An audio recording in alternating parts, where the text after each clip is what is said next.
Bienvenidos a un nuevo video. Te saluda con mucho gusto el profesor Geomani. Hola alumnos y alumnas, ¿qué tal? Bienvenidos al resumen de hoy.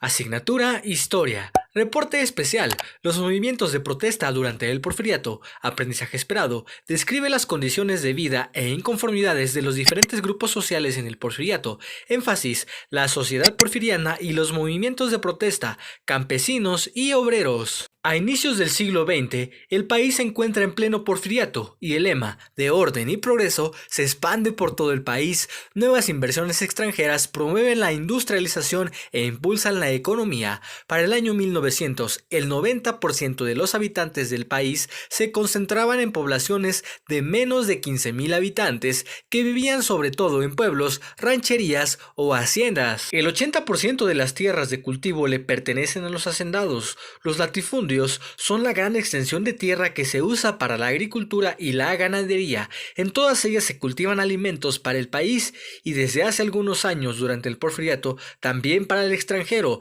porque ahora con el ferrocarril ya se podía exportar a otras partes nuevos productos. Existían grandes cantidades de terreno que no se utilizaban para nada. El gobierno puso a la venta todos esos terrenos de la iglesia y de los pueblos originarios. Esos eran terrenos enormes y no se aprovechaban. En 1883 se aplica la ley sobre los terrenos baldíos. No se iba a desperdiciar oportunidad por parte de los hacendados para adquirirlos y trabajarlos. Las condiciones en las que vivían los peones de las haciendas eran muy malas. En este mapa estamos observando múltiples rebeliones que hubo en los estados de la República en contra de los hacendados y de las haciendas. Aprovechando las leyes existentes, las haciendas expandían sus propiedades perjudicando las tierras de las comunidades. En estos levantamientos no solo se organizaban las comunidades afectadas por las haciendas, sino que también había muchos pequeños propietarios de tierras descontentos porque estaban siendo desplazados por el nivel de producción que tenían las grandes haciendas y les era imposible competir contra ellas. El campesinado no es el único sector que durante el Porfiriato atravesó una situación así. También los obreros que trabajaban en las minas y en las fábricas sufrían por la explotación laboral y la desigualdad. Las jornadas de trabajo no tienen límites y los sueldos no alcanzan para cubrir las necesidades básicas de las personas.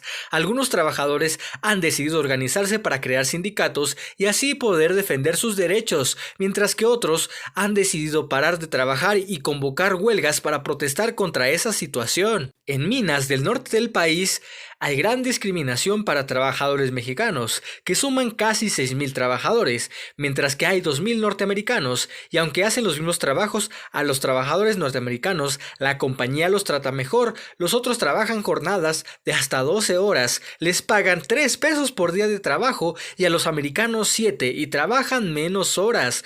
Esta situación de huelga provocó que 2 capataces estadounidenses abrieran fuego contra los manifestantes. Después, el gobernador de Sonora permitió la entrada de 260 Rangers estadounidenses al territorio mexicano para controlar la situación. El gobierno declaró la ley marcial para que las Fuerzas Armadas manejaran la situación. La protesta fue reprimida con violencia y los trabajadores tuvieron que volver a iniciar actividades a punta de pistola. Hubo muertos y más de 1.500 encarcelados. Conocer estos movimientos campesinos y obreros es de suma importancia para comprender el malestar social que existía en esa época, que fue un descontento que ocasiona el estallido de la Revolución Mexicana. El reto de hoy: consulta otros libros y platica el tema de hoy con tu familia. Reconoce los diversos motivos por los que luchaban los trabajadores y reflexiona cuánto han cambiado las condiciones laborales. Hoy en día, ¿identificas algo que se parezca a lo que pasaba durante el Porfiriato? Asignatura Español. Los lenguajes del poema Aprendizaje esperado distingue entre el significado literal y figurado en palabras o frases de los poemas, muestra interés y sensibilidad al leer y escribir poemas. Hoy vamos a continuar leyendo y analizando poemas para conocer las diferencias entre lenguaje literal y lenguaje figurado. Leeremos este poema de José Juan Tablada, que se encuentra en la página 93 de tu libro de texto de español de quinto grado. El saus, tierno saus, casi oro, casi ámbar, casi luz, sandía del verano, roja y fría, carcajada, rebanada de sandía. La luna es mar, la noche negra, la nube es una concha, la luna es una perla. Analicemos la primera parte del lenguaje del poema. El saus es un árbol y con las palabras casi oro, casi luz, imagina que de ese color se ve cuando es un árbol joven, por eso dice tierno al inicio. Lo trasladamos a un lenguaje literal, sería: los sauces jóvenes, por el color y texturas de sus hojas, parecen tener un color que va del amarillo muy claro al dorado y el ámbar. Analicemos la siguiente parte de este poema. Las rebanadas de sandía tienen formas de sonrisa, aunque con labios verdes y con semillas como si fueran caries. Estamos utilizando un lenguaje figurado. Ahora, ¿cómo lo interpretaríamos literalmente? La sandía es una fruta propia del verano, es muy fresca para comerla con facilidad, se corta en rebanadas que por su forma parecen una sonrisa. Continuemos con la tercera parte de este haiku. Los poemas utilizan tanto el lenguaje literal como el figurado. Este haiku compara el mar con la noche, porque ambos parecen infinitos. Como el mar está lleno de conchas, el cielo de nubes y la luna, cuando está llena, parece una perla gigante, pero una perla. El lenguaje literal sería: al observar el cielo por la noche, parece no tener límites, ser infinito. Si está nublado, logran verse las nubes blancas que surgen de la obscuridad y son iluminadas por una redonda luna llena de color blanco. Recuerda que el lenguaje literal y el lenguaje figurado son distintos. El lenguaje literal tiene un objetivo congruente con la realidad. Las palabras se utilizan respetando su significado de origen, mientras que el lenguaje figurado es subjetivo, otorga un nuevo significado y sentido a las palabras, es interpretado de forma diferente por cada persona de acuerdo con múltiples factores. Reto de hoy: lee el fragmento del poema de Rubén Darío llamado Sonatina, escúchalo, identifica e interpreta el lenguaje figurado. Cultura matemáticas, maqueta de la ciudad, aprendizaje esperado, construcción de cuerpos geométricos con distintos materiales, incluyendo cono, cilindro y esfera, análisis de sus características referentes a la forma y al número de caras, vértices y aristas. Imagínate cómo se verían las ciudades de los pueblos prehispánicos,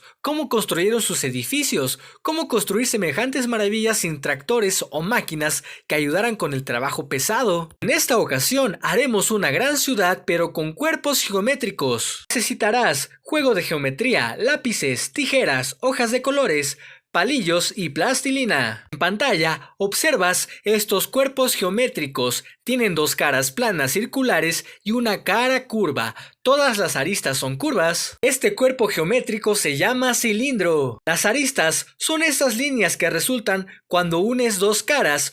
Uno comúnmente les dice bordes u orillas, pero su nombre son aristas. El cilindro tiene tres caras: cara circular, cara curva y cara plana. En pantalla observas pirámides. Las pirámides tienen caras triangulares y su base puede ser un cuadrado, un rectángulo, un pentágono o un polígono. Estamos observando un cuerpo geométrico que se conoce como esfera. Es una sola cara curva, no tiene orillas o bordes, no tiene ni aristas. Este cuerpo geométrico que observas es un cubo. A continuación apreciamos un cono. Tiene una cara plana circular y una cara curva. Tiene un vértice. En pantalla estamos observando un cuerpo geométrico que tiene dos caras iguales entre sí. Pueden ser diferentes a un rectángulo. Todas las aristas son rectas. ¿Cómo se llama este cuerpo geométrico? Este cuerpo geométrico se llama prisma. Con estas figuras podrías construir una ciudad como algunas de México, que tienen muchos edificios que parecen grandes prismas. Espero este video haya sido de tu agrado. Gracias por tu atención. No olvides darle me gusta y dejar tu suscripción. Cuídate mucho, estudia mucho, querido y querida alumna. ¡Hasta la próxima!